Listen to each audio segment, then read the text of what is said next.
Below the surface of the Atlantic Ocean lies the longest mountain chain on Earth.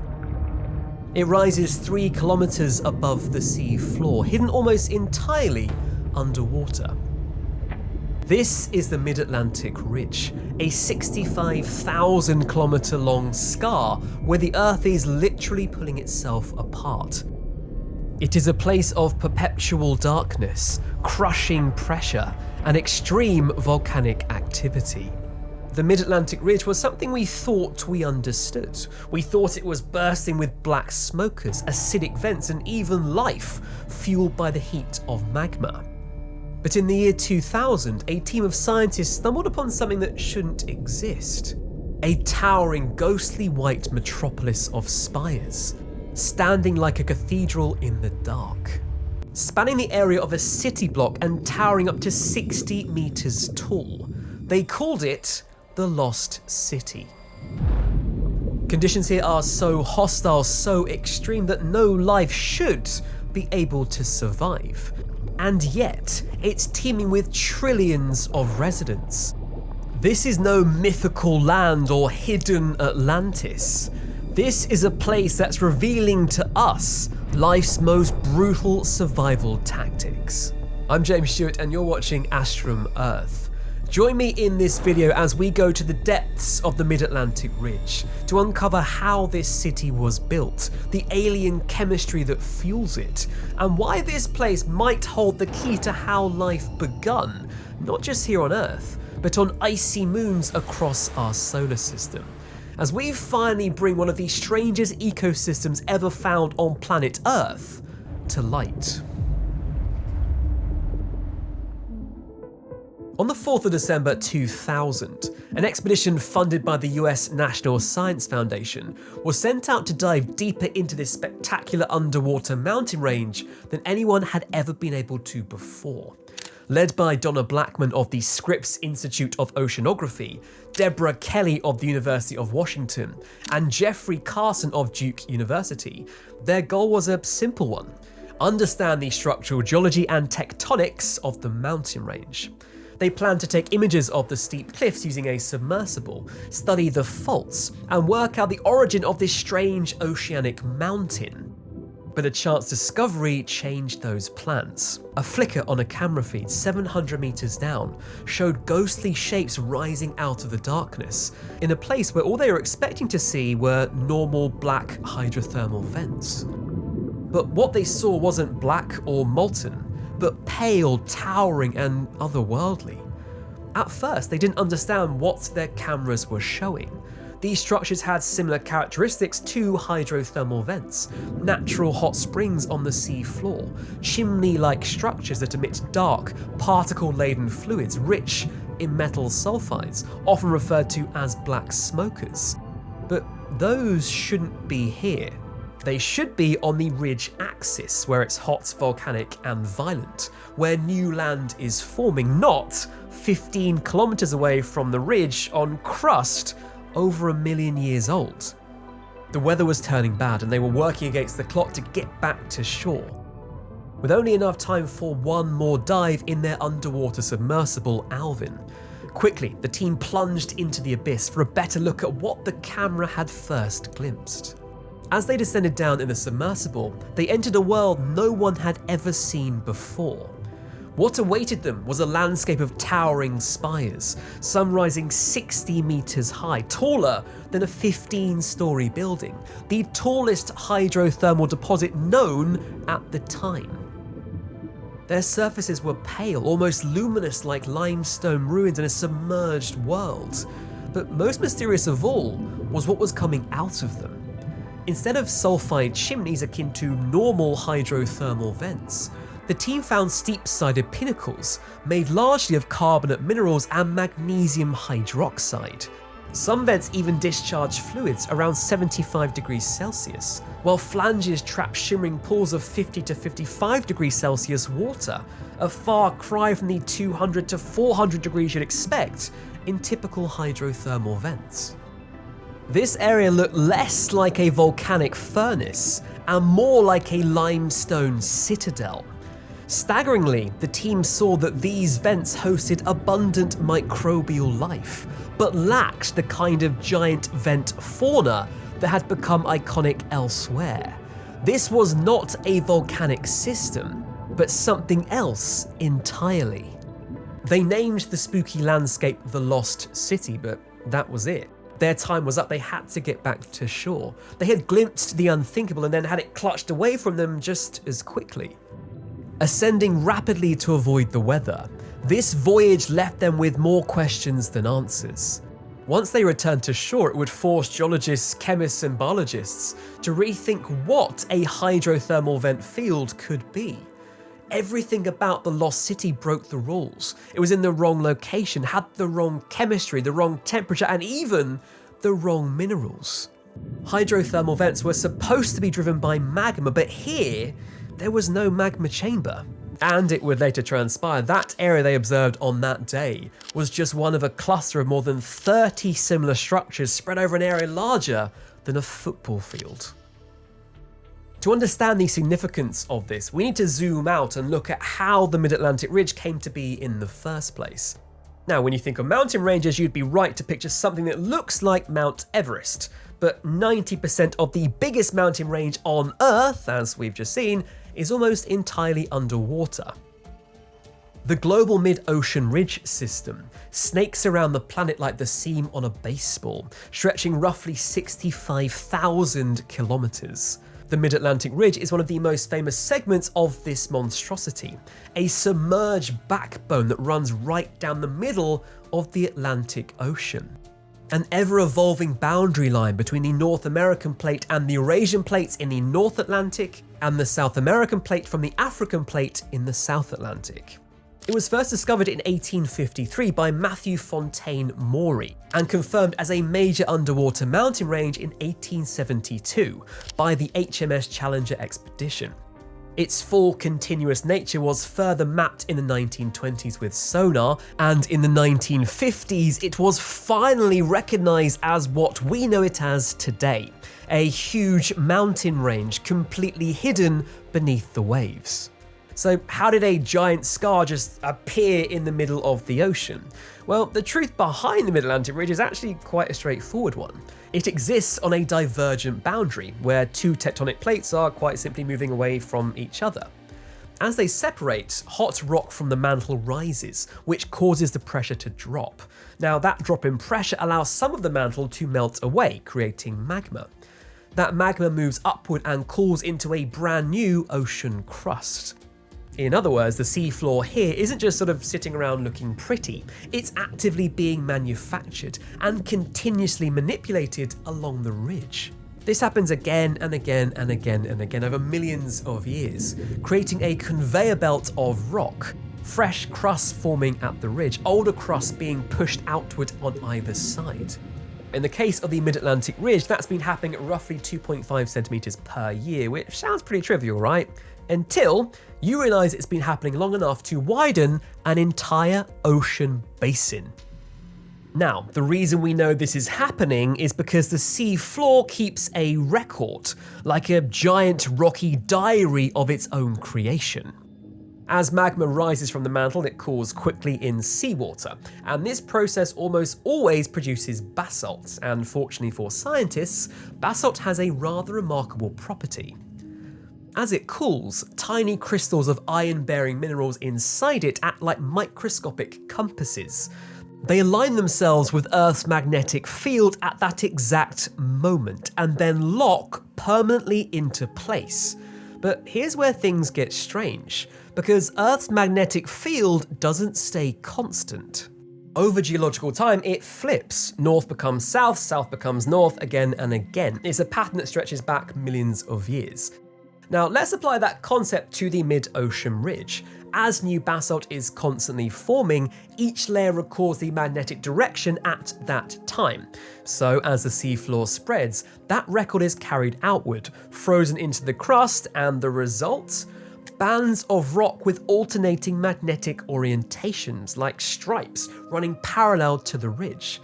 Now the cool part is that because spreading happens in both directions at once, those stripes are perfectly mirrored on either side. It's like a giant barcode stamped across the Atlantic Ocean floor. So when scientists mapped these magnetic patterns and linked them to known reversals of Earth's magnetic field, something incredible emerged. The age of the ocean crust increases the farther you move away from the ridge. This isn't just a symmetrical pattern, it's confirmation that the Atlantic Ocean is still opening today, right now, as you watch this video. Because the Mid-Atlantic Ridge spreads relatively slowly, it doesn't form a smooth volcanic dome, but instead a series of rugged, broken faults, scarps, landslides, and a central rift valley. In contrast, a fast-spreading ridge like the East Pacific Rise tends to have smoother volcanic crests. But make no mistake, the scales we're talking about in this video are gargantuan, so when I say Rift Valley, quite flippantly like I did, we're talking about a valley comparable in scale to the Grand Canyon in depth and width. This ridge isn't a single unbroken line either, it's offset by transform faults, which are sort of like giant sideways tears in the crust, creating the zigzag pattern you see on the seafloor and now on Google Maps. Newly created oceanic crust moves away from mid-ocean spreading centres, but because Earth is spherical, this new crust can't spread out in flat, uniform sheets. Instead, it must adjust to the planet's curved shape, which causes cracks to form perpendicular to the axis of seafloor spreading. These cracks are known as fracture zones. When spreading centres are displaced along these fractures and the fault movement occurs in opposite directions, the crack is referred to as a transform fault. In a few rare places, the ridge rises high enough to break the surface. Actually, Iceland is a classic example of this, one of the few places on Earth where the ridge can be studied above sea level. And very helpfully, we've already made a video about how that ridge affects Iceland, by the way, which you can watch here when you finish watching this one. Finding places like this reminds me just how incredible our planet really is and how much we need to take care of it. You know, sometimes it feels like I'm just one person, what difference can I actually make? Well, the answer is a huge one, which is why I partner with Planet Wild once again. If you've watched this channel for any amount of time, you know how much I love these guys. They're like crowdfunding, but for nature. I've been a member personally for quite a while now, and their community, there's over 25,000 of us now, funds a mission to restore nature around the world every month, both on land and in our oceans. They're helping preserve incredible ecosystems just like this one every single day as you go about your day. The cool part is they also document this amazing work on YouTube so we can actually see the impact of our contributions. You know, right now it feels like there's wave after wave of bad news, but seeing what they're doing gives me some hope because it feels like I can actually make a difference. I don't feel as hopeless. Recently, they helped build the largest biodiversity corridor in all of South America. It's amazing. And you can be part of projects just like this too. The first 100 people to sign up for this using my code Astrum7 will get their first month paid for by me. Legit, actually, no gimmicks.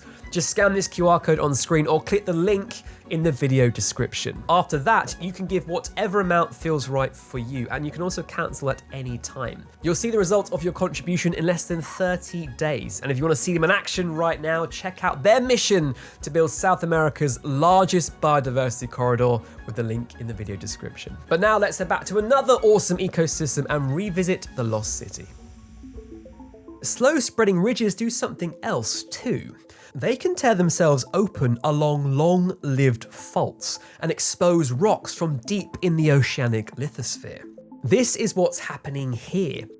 When seawater penetrates those fractured mantle rocks, it reacts with primary mantle minerals such as olivine in a process called serpentinization, and it's this that changes everything. That reaction generates heat, hydrogen, methane, and extremely alkaline fluids, similar to the hydrothermal vents scientists have been accustomed to seeing. But these ones behave completely differently. When those fluids mix with cold seawater, they precipitate carbonate ambrousite, a natural mineral form of magnesium hydroxide, characterized by its soft, pearly to waxy appearance and white, grey, or pale green color. And it's exactly that reaction that builds those giant pale chimneys the team saw in the Lost City. But why is that so significant? Well, what this revealed is that the Lost City is not driven in the familiar way. There is no roaring magma chamber beneath a volcanic ridge crest, essentially. We're talking about seawater infiltrating deep fractures in mantle rock, being chemically transformed, and then returning to the ocean fully loaded with hydrogen, methane, and alkalinity. Just try and imagine that. Not only does this place show that life doesn't need sunlight to survive, perhaps the most significant aspect of hydrothermal vents, but it also shows life doesn't even need volcanic heat. Life can survive on chemistry alone. These fluids are energy bonanzas, creating a unique environment for microbial communities. The Lost City is a scientific anomaly. While black smokers can support giant tube worms, the Lost City is dominated by microbes. The chimneys are lined with thick biofilms of archaea, ancient organisms that don't breathe oxygen or eat plants. They consume the hydrogen and methane produced by the rocks themselves. That's their lunch. Living on the surface of these towers are swarms of tiny translucent shrimp, snails, and amphipods. Because the environment is so stable, evolution has actually been given the time to slowly but surely create this highly specialized ecosystem. Which, by the way, is the reason it's not just scientists here on Earth interested in the Lost City. NASA is also keeping a close eye on things as well, because if life can exist here, powered only by the reaction between water and rock, then it could exist on Enceladus, one of Saturn's moons, or even Europa, one of Jupiter's moons. Both have similar properties, rocky cores and liquid oceans, albeit hidden under thick icy crusts, making the Lost City not just an earthly wonder, but the potential blueprint for finding life in the cosmos, which is obviously pretty cool. But before we get too far ahead of ourselves and run off to other planets, which is what Astrum Space is for, there is still much more to uncover here on our planet and in the Lost City. And this place has thrown up even more striking revelations in the years since. The 2000 discovery was spectacular, there is no doubt about that, but it was also incomplete. The team still didn't know exactly how old the field was, whether the towers were fixed in a place or migrating, how far venting extended across the mid-Atlantic ridge, or even whether Lost City was a one-off. The fact they'd only had time for that one miraculous but single dive made those uncertainties especially acute. The first major answers arrived in different stages. After 3 agonizing years filled with theories and speculation, virtually the same team returned in 2003, aboard the Woods Hole Oceanographic Institute's research vessel, Atlantis. The star of the show this time was their autonomous benthic explorer, or ABE, a free-swimming robotic vehicle deployed above the mountain each night from Atlantis. Now, ABE was able to do something the scientists could not, and follow pre-programmed glide paths to produce sonar maps of unprecedented resolution in the vent site area, around 700 meters below the surface, shining both a literal and metaphorical light on this hidden world. In addition to Abe's relentless work, the team also collected a total of 114 rock, 173 vent fluid, and 153 microbiological samples. They also made 19 dives to the vent site areas, aboard Atlantis' manned research submarine, Alvin, and their patience was rewarded. They were able to map a dozen vent structures, spread over an area about a square kilometre, including one structure they nicknamed Poseidon, standing nearly 61 metres tall. But there were still big questions to answer. How long had these things been sat here, glowing away in the Atlantic Ocean without anyone realising it? Within a few years, isotope and radiocarbon work gave us the answer. The Lost City had been active for at least 30,000 years. But it still wasn't a firm answer, a nice round number to take home. Thanks to a combination of high-resolution bathymetry, basically just precise detailed mapping of underwater terrain, image mosaics and direct observations, those 30,000 years quadrupled. Scientists now estimated the Lost City had been around for at least 120,000 years, but there was still something missing. The thing is, up until now, scientists weren't quite sure if this place was a total fluke, a freak of beautiful nature they accidentally stumbled upon, or whether there were more systems like it. So, NOAA and the Schmidt Ocean Institute combined forces, expanding their search, and launched a new expedition called In Search of Hydrothermal Lost Cities. This time, they didn't just focus on one area, but focused their efforts along a 700-kilometre section of the Mid-Atlantic Ridge. The expedition used a modern layered search strategy, shipboard multi-beam mapping, CTD, conductivity temperature depth, which involves using an instrument package on a wire to look for traces of hydrothermal activity, ORP plume sensing, or oxidation reduction potential, an environmental monitoring technique that measures the ability of water to oxidize or reduce, and ROV Sebastian with a real-time methane sensor. In other words, they threw the kitchen sink at this. What they found was both thrilling and humbling.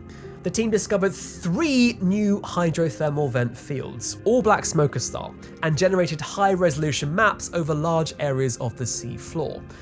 Whilst this was still quite an impressive discovery, what they did not find was the lost city's long-lost twin. But that wasn't necessarily the worst news. In its own right, this discovery proved to be scientifically valuable. It suggested that Lost City is either genuinely rare, or that the exact combination of tectonics, rock exposure, fluid flow, and preservation needed to build those giant carbonate towers is harder to find than they'd hoped. So they pressed on. Around the same time in 2023, the International Ocean Discovery Programme tackled the problem head on, taking a more direct approach and drilling a borehole on the southern wall more than 1 kilometre below the sea floor. This is far, far beyond any previous drilling success ever recorded in a peridotite-dominated system like this. This was significant. What they did essentially was pull up a long, coherent piece of the altered upper mantle from the Lost City neighbourhood, something that had never been done before. It gave researchers one of the best direct samples yet of the rock column feeding this kind of system, and established a new benchmark for studying mantle hydration and serpentinization near Lost City. Now, after that potted chemical history, you're welcome by the way, you may have noticed one thing standing out, or rather only one thing standing out. Over a 17-year period of grueling academic work, scientists still hadn't found another lost city. Well, sort of. Things get a bit complicated here, and in the interest of not spiraling myself into a chemistry vortex, my head is already fried, I'll keep things brief, but of course, if you do want to know more, shout in the comments and we can do a follow-up. The search for a twin lost city reached a fever pitch, and teams were out there doing everything they could to find something they thought couldn't exist, until 2017, when they thought they'd found it. Far deeper, at a depth of around 3,100 meters in a region of the southwest Indian Ridge, something was discovered that behaved very much like Lost City. Slightly underwhelmingly, the scientists named it the Old City. It was an alkaline field driven by serpentinization, those rock-water reactions, rather than volcanic magma. Bingo, this is it. Except there was one crucial difference. The Old City is more like a chemical twin rather than a physical one. At the depth the Old City operates at, and you can see what it looks like here on screen, the crushing pressure and different fluid dynamics likely make it far harder for 60-meter tall carbonate towers to form and survive, so it looks pretty different. Instead, this place is more like a village, if I'm being kind, than a metropolis. Don't lose heart just yet though if you're still rooting for this bizarre family tree to be completed, because things aren't over yet. NOAA Chief Scientist Dr. David Butterfield led the mission as part of the search for hydrothermal lost cities. The expedition was conducted on the Schmidt Ocean Institute's new research vessel Valkor, and it too brought something astonishing to the surface. Equipped with one of the most advanced methane sniffers ever built, the research vessel arrived at a massive underwater feature called the Puy de Fol volcano. This was another volcanic vent field discovered on the Mid-Atlantic Ridge at a depth of 2,000 meters. All of a sudden, sensors started screaming. Huge plumes of methane and hydrogen were rising from the depths, the exact chemical fingerprint of the lost city. On board, the excitement was electric. Was this it? Had they finally found a second white metropolis? As the ROV sub Astrum, which gets me every time, reached the sea floor, the mystery deepened. This wasn't another lost city, but instead another massive, high-temperature black smoker field. These vents were screaming at 340 degrees Celsius, hot enough to melt lead. Instead of the cooler alkaline slow cooker chemistry of the lost city, this area was a volcanic furnace and a spectacular find. The first vents discovered in this 640-kilometer stretch of the ridge in over 40 years. But even so, it wasn't the twin they were looking for. To me, reliving these discoveries with you now makes the original lost city even more of a miracle.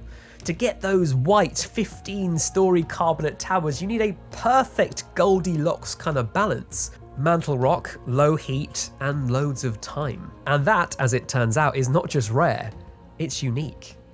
While the old city in the Indian Ocean proved the chemistry exists elsewhere, the original lost city remains the only place where nature has built a literal cathedral out of Earth's own breath. But there's a problem. You see, this city is under threat. All of these incredible scientific efforts are a blessing in so many ways, but they're also kind of a curse. The fact I'm sat here making a video about this unique place, telling everyone where it is, advertising it, well, that could also be viewed as a problem. It's not just NASA and NOAA keeping an eye on what's going on here. Deep sea miners are also targeting the mid-Atlantic ridge. Commercial interests are sizing up the mineral-rich crust surrounding these vents, as companies and governments seek to dominate mineral trade and gain rare earth autonomy, without much thought for what might stand in the way. Scientists warn that destroying these sites could mean losing the answers to the origin of life before we've even finished reading them. It's a timely reminder that Lost City is still a frontier. At the bottom of the Atlantic, in the crushing darkness, the rocks are breathing, the water is turning to stone, life is finding a way against all odds, and we need to protect it. I know there's a lot to digest in this video. The chemistry took me a while to get my head around too, I must admit, but when I did, when I was finally able to process and compute just how special this place it all became worth it. The deepest truth in the story is that the 2000 discovery didn't actually solve a mystery at all. No, instead it created one. The Lost City began as an accidental find on a geological survey, and every major revisit since has revealed a system that is older, stranger, more chemically subtle, and more consequential than the first stunned dive team could have ever known. Whilst I go about my day in my quest to do everything as quickly as I can, rushing through life, ticking stuff off my to-do list, you name it, I'm going to stop and think about this place. For over 100,000 years, this hidden system has endured, not as a violent eruption, but as a slow, patient engine, reshaping our understanding of what a living world can be. A world where slow and steady wins the race. Don't forget to subscribe to Astrum Earth if you like this video or learn something new. And let me know in the comments what you think of this discovery. Had you heard of it before? Did it surprise you? And do you think one day in the future we might find another just like it? Let me know down below. Don't forget, before you go, we have that great offer for you with Planet Wild. First 100 people to sign up get their first month paid for by me. If you want to do something right now for the planet, if this video has inspired you, please do get involved.